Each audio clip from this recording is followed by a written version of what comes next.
We got 1 row, and then we got 2. No way I'm gonna lose!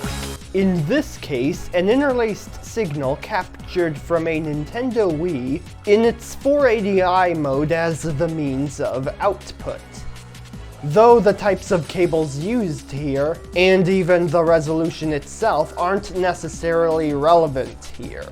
At least in regards to the type of signal being outputted and discussed. For you see, an interlaced signal is a type of output where all of the odd-numbered lines are scanned in from top to bottom first, with the even-numbered lines being scanned in afterwards.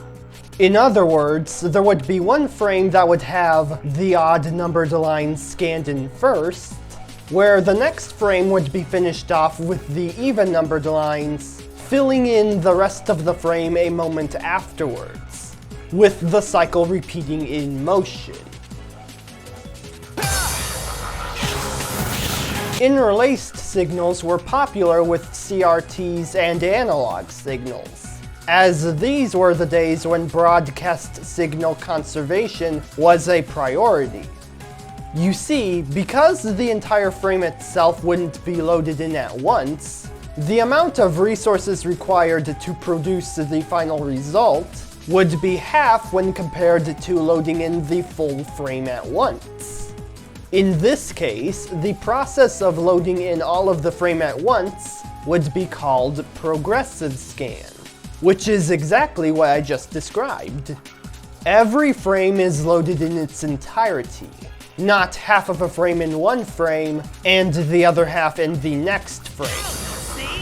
My true power! Nope, it's every frame in its entirety. Nowadays, pretty much every display features progressive scan only, as interlaced signals seem to no longer be needed for their bandwidth-saving properties, which was its primary advantage over progressive scan. I suppose I should also mention that when compared to progressive scan resolutions, that interlaced scanning is technically a bit higher when compared to progressive scan. For example, if a game console is outputting a 720p signal, its interlaced equivalent would be a 1080i signal. So technically that makes interlaced signals have the resolution advantage. However, despite this difference, progressive scan is still preferred over interlaced due to how easy it is to achieve 1080p signals nowadays, as well as other benefits such as the lack of ghosting. So a slight resolution boost wouldn't help that much.